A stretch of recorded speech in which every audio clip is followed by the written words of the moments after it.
இந்த படத்தில் எத்தனை முக்கோணம் இருக்குன்னு நாங்கள் எண்ணி பார்க்க போகிறோம். இது வந்து ஷார்ட்கட்டில் செய்கிறது எப்படின்னு பார்க்க போகிறோம். ஷார்ட்கட்டே எங்களுக்கு எண்ணி பார்க்குறது சம்மந்தமாகவும் இருக்குது. அது எப்படி என்று விளக்கமாக பார்க்க போகிறோம். இதில் இந்த வினாக்குரிய விட எத்தனை வரும் 31 41 விளக்கமாக பார்க்க போகிறோம். அதை பயன்படுத்தி நீங்கள் இந்த 5வது கேள்விக்குரிய விடையை நீங்கள் பதிவு பண்ணக்கூடியதாக இருக்கும். இதுக்கு என்ன விட வரும்ன்றது 56 இல்லை 66 நீங்கள் விடையை பதிவு பண்ணக்கூடியதாக இருக்கும். இப்போ 4வது கேள்விக்குரிய விட 31 41 விளக்கமாக பார்ப்போம். அதை பார்க்குறதுக்கு நாங்கள் வளமையாக செய்கிற மாதிரி முதல் 3 கேள்வியும் செய்தால் 4வது கேள்வி செய்யக்கூடியதாக இருக்கும். அதை வைத்து 5வது கேள்வி நீங்கள் செய்யக்கூடியதாக இருக்கும். சொந்தமான 3 காணொலிகள் விளக்கமாக போட்டிருக்கோம். அதை பார்க்கலன்னா பார்த்துக்கொள்ளுங்க. இதில் 3வது போட்ட காணொலி இங்கே பயன்படுத்த போகுது. அதாவது ஒரு சதுரம் இருந்துச்சுன்னா அதில் இருக்கிற முக்கோணங்கள் எண்ணிக்கை பார்க்குறதுக்கு நாங்கள் என்ன செய்யறாங்கன்னு இதுக்கு முதல் காணொலி போட்டிருக்கோம். ஒன்றுமில்லை 1 2 3 4 எத்தனையா பிரிக்கப்பட்டிருக்கோ அதை 2ஆல் பிரிக்கினா அதுதான் அதில் உள்ள முக்கோணங்கள எண்ணிக்கை. அப்போ இந்த படத்தில் இந்த சதுரத்தில் மட்டும் உள்ள முக்கோணங்கள் எண்ணிக்கை இந்த சதுரத்தில் உள்ள முக்கோணங்கள் எண்ணிக்கை மட்டும் 8 வரப்போகுது.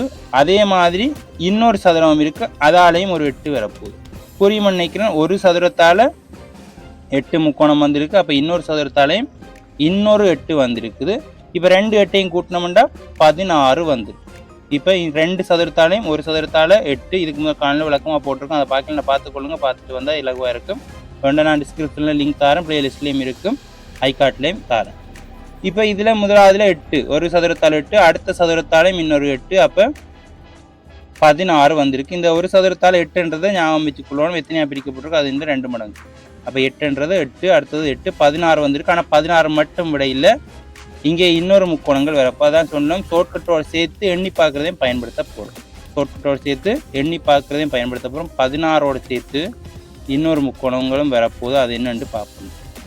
இப்போ இந்த சதுரத்தால் 8 இன்னொரு சதுரத்தால் 8 இந்த 2 சதுரமும் சேர்றதால முக்கோணங்கள் வரப்போகுது. இப்போ 2 சதுரம் சேரும்போது இன்னொரு முக்கோணம் சேர்ந்து வருது. இதில் போட்டிருக்க பார்க்க புரியுது. ஒரு சதுரம் ஒரு முக்கோணம் வந்துருக்கு. அதே மாதிரி இன்னொரு முக்கோணம் வடிவாக கவனிச்சுக்கோங்க. இங்கேருந்து ஆரம்பித்து இங்கே போய் இங்கே முடியுது. இன்னொரு முக்கோணம் 2 முக்கோணம் சந்திக்குது. இதையும் தெரிஞ்சுக்கொள்ளணும். ஒரு பிரிவால் 8 வருகுது. ஒரு சதுரத்தில் 8 வருகுது, இன்னொரு சதுரத்திலையும் 8 வருகுது. ரெண்டும் சந்திக்கிறதால 2 வருது. ரெண்டும் சந்திக்கிற புள்ளியில் 2 முக்கோணங்கள் உருவாகுது. இது தேவை. அதனால தான் 2 உருவாகுதுன்றது தேவை. ஏன்னா மற்ற கேள்விகளுக்கு தேவைப்பட போது ஒரு சதுரத்தால் 8, அதாவது 4ஆ பிரிக்கப்பட்டிருக்கு. 1 2 வேற பிரிக்கப்பட்டிருந்தா வேற மாதிரி வரும். இப்போ இதில் பார்த்தோம்னா 4ஆ பிரிக்கப்பட்டிருக்குது. அதனால 8 வரப்போகுது. அப்போ ஒரு சதுரத்தால் 8, ஒரு சதுரத்தால் 8, அதே மாதிரி இன்னொரு சதுரத்தால் அதாலையும் 8, அடுத்ததாலையும் 8. இப்படி நாங்கள் பார்க்கறது மூலமாக 4வது கேள்வி மிக இலகுவாக செய்யக்கூடியதாக இருக்கும். அதுக்கு தான் இப்போ இதுகளை பார்த்துட்டு வரோம். ஒரு சதுரத்தால் 8, அடுத்த சதுரத்தாலையும் 8, அதுக்கு அடுத்த சதுரத்தாலையும் 8, ஆக மொத்தத்தில் 8 24 முக்கோணங்கள் இருக்குது. இது மட்டும் இல்லை, நாங்கள் சொன்னாங்க ஷார்ட்கட்டோடு சேர்த்து எண்ணி பார்க்கவும் போகிறோம்ண்டு. இப்போ எண்ணி பார்க்க போகிறோம். அதுக்கு முதலே நாங்கள் எண்ணி பார்த்துட்டோம். 2 சதுரங்கள் சேர்றதால, சதுரமும் செவ்வகமும் சேர்றதால 2 முக்கோணங்கள் எக்ஸ்ட்ராவாக வருது. இப்படி ஒரு முக்கோணம் மற்றது ஒரு முக்கோணம் வருதுன்னு சொல்லியிருக்கோம். அதனால் இங்கே 2 சதுரங்கள் சேருது. அப்போ இதில் ஒரு 2 வரப்போகுது. அதே மாதிரி இதுலேயும் ஒரு 2 சதுரங்கள் சேருது. அதனால் இதுலேயும் ஒரு 2 வரும். புரிஞ்சிருக்குன்னு நினைக்கிறேன். அப்போ இங்கே ஒரு 2, இங்கே ஒரு 2, மொத்தமாக 4 சேருது. அப்போ இதில் உள்ள முக்கோணங்கள் எண்ணிக்கை 28. 2வது படத்தில் உள்ள முக்கோணங்கள் எண்ணிக்கை 28 புரிஞ்சிருக்கு. அதையே பயன்படுத்தி 3வது பார்க்க போகிறோம். இதொரு சதுரம், இந்த சதுரத்தால் ஒரு 8 வரப்போகுது. இன்னொரு சதுரத்தால் இன்னொரு 8 வரப்போகுது. 3வது சதுரத்தால் இன்னொரு 8 வரப்போகுது. ஆக மொத்தத்தில் 8 24 தான் இங்கேயும் வருகுது. அதோட இன்னும் எண்ண வேண்டி இருக்குது எங்களுக்கு. அதையும் எண்ணி பார்ப்போம். இப்போ 2 சதுரங்கள் சேர்ந்தால் அதில் ஒரு 2 வரும். இது ஒரு ஜாயிண்ட், அதனால் இதில் ஒரு 2 வரப்போகுது. அதே மாதிரி இது ஒரு ஜாயிண்ட், இதில் ஒரு 2 வரப்போகுது. 2 சதுரங்கள் சேர்ற இடத்த 2 முக்கோணங்கள் எக்ஸ்ட்ரா வரும். அது முதலாவது கேள்வியிலேயே பார்த்துட்டோம் எப்படி வருதுண்டு. அப்போ மொத்தமாக 2 2 4 வருகுது. இது இதே மாதிரி பொருத்தப்பட்டில்லை, 2வது படம் மாதிரி பொருத்தப்பட்டில்லை. 3 இப்போ 2வது கேள்வியை பார்த்த மாதிரி 3வது கேள்வியில் இது கீழே பொருத்தப்பட்டிருக்கு, தொடர்ச்சியாக பொருத்தப்பட்டிருக்கு, இல்லை கீழே பொருத்தப்பட்டிருக்கு. அதனால் இன்னொன்று வருமோன்று நாங்கள் கொஞ்சம் யோசிக்கணும். கொஞ்சம் வித்தியாசமாக பொருத்தப்பட்டிருந்தால் அதாலையும் யோசிக்கணும். எடுத்து வச்சுக்கு இங்கே ரெண்டு பார்த்து அவ்வளோத்தையும் மட்டும் போட்டுறக்கூடாது. 28 வந்துடும். இது தொடர்ச்சியாக இல்லை, கீழே பொருத்தப்பட்டிருக்கு. அதனால் அதால் வருமோன்று நாங்கள் பார்க்க வேணும். வடிவாக பார்த்தீங்கன்னா அதாலையும் இன்னொரு முக்கோணங்கள் வரும். அது எப்படி என்று பார்ப்போம். வடிவாக கவனிச்சிங்கன்னா இதில் ஒரு புள்ளி இருக்குது, இந்த புள்ளி இங்கே ஒரு புள்ளி, இங்கே ஒரு புள்ளி.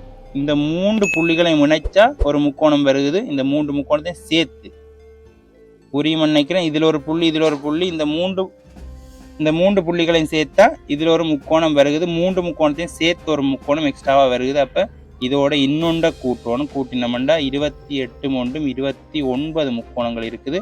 இந்த படத்தில் 29 முக்கோணங்கள் இருக்குது. அதே மாதிரி நாங்கள் இப்போ தான் 4வது கேள்விக்கு வாரம். புரிஞ்சிருக்கும் நினைக்கிற 3 கேள்வியும் அதை பயன்படுத்தி 4வது கேள்வி இலகுவாக செய்யலாம். கொஞ்சம் செய்து பார்த்தோம்னா 31 அல்லது 41 அப்படின்றதை நாங்கள் புரிஞ்சு கொள்ளக்கூடியதாக இருக்கும். அதை பயன்படுத்தி 5வது கேள்விக்குரியபடியே கமெண்டில் பதிவு பண்ணக்கூடியதாக இருக்கும். இப்போ நாங்கள் 4வது கேள்விக்கு வருவோம். 4வது கேள்வியிலையும் அதே மாதிரி தான். இதால் ஒரு 8, இந்த முக்கோணத்தால் ஒரு 8, இந்த சதுரத்தால் ஒரு 8, இந்த சதுரத்தால் ஒரு 8, இந்த சதுரத்தால் ஒரு 8, இந்த சதுரத்தால் ஒரு 8. அதில் மாற்றம் இல்லை, என்னடா உள்ளுக்கு 4 தான் பிரிக்கப்பட்டது. அப்போ எண்ணாங்கு 32 வருகுது. அதோட கூட்டணுமாண்டு யோசிக்கணும். கூட்ட வேண்டி தான் வரப்போது. அது என்னென்னு தெரியும் எங்களுக்கு. 2 சதுரங்கள் இணையும் போது அதில் ஒரு 2 வரும், 2 முக்கோணம் வரும். அது முதலாவது படத்தில் அதுக்குரிய விளக்கம் இருக்குது. அதே மாதிரி இங்கேயும் ஜாயிண்ட் ஆகுது, 2 முக்கோணம் வரும். இங்கேயும் ஜாயிண்ட் ஆகுது, 2 முக்கோணம் வரும். மொத்தமாக 6 முக்கோணங்கள் வரப்போகுது. இப்போ இந்த 6ஓட நாங்கள் கூட்ட போகிறது எத்தனை என்று பார்ப்போம். இந்த 6ஓட இது கொஞ்சம் வித்தியாசமாக பொருத்தப்பட்டிருக்கக்கூடிய அதாலையும் வருமோன்னு யோசிப்போம். ஏற்கனவே நாங்கள் 3வது கேள்வியில் பார்த்துருக்கோம். அதே மாதிரி தான் இங்கேயும் வருமா அல்ல அதை விட கூட வருமானு கொஞ்சம் எண்ணி பார்க்கத்தான் வேணும். அதான் எண்ணி பார்த்தேன்னு முதலே சொல்லியிருக்கோம். இப்போ நாங்கள் எண்ணி பார்ப்போம். இதில் எண்ணி நாங்கள் இங்கேயும் வந்து ஒரு செங்கோண முக்கோணம் மாதிரி இப்படி வந்தது. அதே மாதிரி இங்கேயும் வரும், அதாவது 4வது கேள்விக்கும் வரும். இந்த புள்ளியையும் எடுத்து இந்த புள்ளியையும் எடுத்தோம்னா அதில் ஒரு ஒன்று வருகுது. புரியும் நினைக்கிறேன். இது ஒரு செங்கோணம் மாதிரி வருகுது. அதே மாதிரி இந்த புள்ளியையும் எடுத்தோம்னா அதுலேயும் ஒரு செங்கோணம் வருது. இந்த புள்ளி இந்த பெரிய புள்ளிகள் 3ஐயும் இணைக்கும் போது ஒரு முக்கோணம் வருது, செங்கோண முக்கோணம். அதே மாதிரி சின்ன புள்ளி இந்த புள்ளி 3ஐயும் இணைக்கும் போது ஒரு முக்கோணம் வருது. ஆக மொத்தத்தில் 2 முக்கோணம் எக்ஸ்ட்ராவாக வருது. ஒரு சின்ன புள்ளியால் ஒரு முக்கோணம், பெரிய புள்ளியால் ஒரு முக்கோணம், 2 முக்கோணம் வருது. இது போக மேலதிகமாக வருதா இல்லையான்றதை நாங்கள் ஜோதிச்சு போட வேணும். வருமா இல்லையாண்டு பார்த்தா இப்போ இது ரெண்டும் 3வது கேள்வியை அடிப்படையாக வச்சுக்கொண்டு செய்தினாங்க. 3வது கேள்வி பொருத்தப்பட்டதை அடிப்படையாக வச்சுக்கொண்டு செய்தினாங்க. இப்போ இது வந்து நடுவை பொருத்தப்பட்டிருக்கா, இன்னும் வருமானு யோசிப்போம். வரும். இப்போ இதில் எக்ஸ்ட்ராவாக வருமானு கேட்டால் வரும். இந்த பெரிய புள்ளியையும் இந்த சின்ன புள்ளியையும் இணைக்கணும். இணைச்சு இந்த புள்ளியையும் இணைச்சோம்னா 3 முக்கோணம் சேர்றபடியாக 4 முக்கோணத்தையும் சேர்த்து ஒரு முக்கோணம் இருக்குது. முதல்ல 3 முக்கோணங்கள் சேர்றது சம்மந்தமாக பார்த்துருந்தோம். இப்போ 4 முக்கோணத்தையும் சேர்த்து ஒரு முக்கோணம் இருக்குது. அப்போ அதையும் நாங்கள் கூட்ட வேணும். கொஞ்சம் எண்ணித்தான் பார்க்கணும். முதல்ல உள்ளதுகளை நாங்கள் ஷார்ட்கட்டில் பார்த்துடலாம். 8 8 8ன்றது. அடுத்த ஜாயிண்ட் ஆகிற இடம் 2 2 பார்த்துட்டோம்.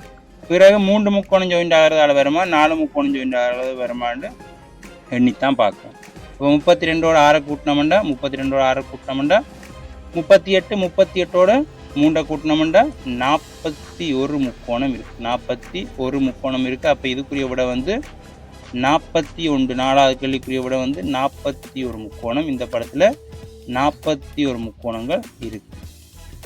இதை பயன்படுத்தி 5வது கேள்விக்குரிய விடையை நீங்கள் கமெண்டில் பதிவு பண்ணக்கூடியதாக இருக்கும். ஒன்றுமே இல்லை, நாங்கள் மேலே செய்த மாதிரி தான். இதில் ஒரு 8, இதில் ஒரு 8, இதில் ஒரு 8, இதில் ஒரு 8, நடுவே ஒரு 8. இப்போ எத்தனை 1 2 3 4 5 செவ்வகங்கள் இருக்கிறபடியா 5 40 வந்துடும். அதோட கூட்டுவோம்.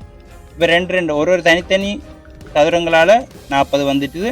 இப்போ 2 சதுரங்கள் சேர்றதால வரப்போகுது. இந்த 2 சதுரங்கள் சேர்றபடியா 2 4 6 8 வந்துடுச்சு. அதோட இன்னொன்று 3 சதுரங்கள் சேர்றதால வருமாண்டு எண்ணி பார்க்கணும். எண்ணி பார்ப்போம். 3 சதுரங்கள் சேர்றதால இந்த 3ஐயும் எடுத்தோம்னா இதில் ஒரு செங்கோணம் மாதிரி வரும். ஏற்கனவே நாங்கள் பார்த்த மாதிரி இதில் ஒரு செங்கோணம் மாதிரி வரும். அதே மாதிரி அடுத்தது இது 3ஐயும் எடுத்தோம்னா இதில் ஒரு செங்கோணம் மாதிரி வரும். அடுத்த இது மூண்டையும் எடுத்தோம்னா இதில் இது மூண்டையும் எடுத்தோம்னா இதில் ஒரு செங்கோணம் வரும். இதை எடுத்தோம்னா இதில் ஒரு செங்கோணம் வரும். மொத்தமாக 4 செங்கோணம் வந்திருக்கு. அதே மாதிரி 4 முக்கோணங்கள் சேர்த்து வருமானு பார்த்தா அதுக்கும் வரும். 4 முக்கோணங்கள் சேர்த்து வரும். அதில் 4 வரப்போகுது. இப்படி ஒன்று வரப்போகுது.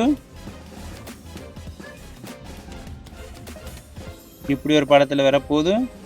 அதே மாதிரி மற்ற இப்படி ஒரு வடிவத்தில் வரப்போகுது. இப்படி ஒரு வடிவத்தில் வரப்போகுது.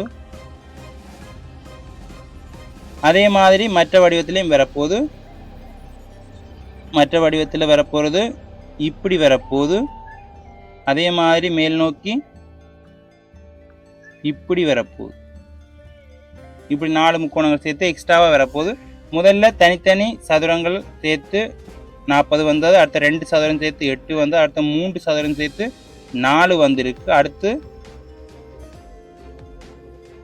3 சதுரம் சேர்த்து 4 வந்திருக்கு. அடுத்து 4 சதுரம் சேர்த்து 1 2 3 4 சதுரம் சேர்த்து எத்தனை வந்திருக்கு எண்ணி பார்த்தீங்கன்னா தெரியும். இப்போ நாங்கள் எண்ணி போட்டு காட்டியிருக்கு. அது நீங்கள் எண்ணிங்கண்டா தெரியும் எத்தனை வந்திருக்குன்னு பார்த்து மொத்தமாக கூட்டி இதுக்குரிய விட என்ன வருமன்றதை கமெண்டில் பதிவு பண்ணுங்கள். முதலாவது விட வந்து 56, ரெண்டாவது விட வந்து 66. இப்போ 40 8 4 எடுத்தாச்சு. இதையும் நாங்கள் இப்போ படத்தில் போட்டு காட்டியாச்சு. இங்கே ஒரு ஒன்று, இங்கே ஒன்று. அதே மாதிரி மற்ற கலரில் போட்டு பார்த்து நாங்கள் நீளத்தில் போடுவோம். அடுத்தது இங்கே உண்டு. அடுத்தது இங்கே உண்டு. 4 முக்கோணங்கள் சேர்றது. ஏற்கனவே 4வது படத்தில் அதான் பார்த்துனாங்க. 4 முக்கோணங்கள் 4 செவ்வகங்கள் சேர்றது இருக்குது.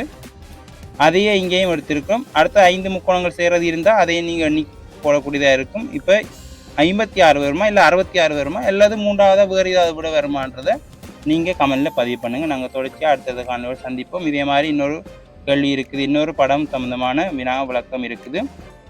அதை பார்க்க மறக்காமல் நம்ம சேனலை சப்ஸ்கிரைப் பண்ணி வச்சுக்கொள்ளுங்கள். யாருக்காவது பயனுள்ளதாக இருக்கும்னா அவர்களுக்கு பகிர்ந்து கொள்ளுங்கள். இறுதி வரைக்கும் பார்த்ததுக்கு நன்றி. பிடிச்சிருந்தால் லைக் பண்ணுங்கள். நாங்கள் தொடர்ச்சி அடுத்தடுத்த காணொளியோடு சந்திப்போம்.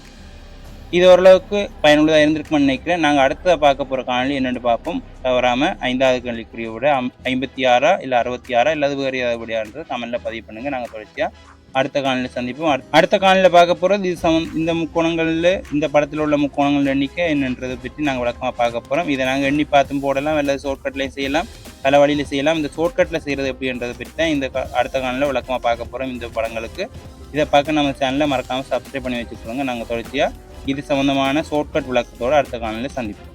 நன்றி.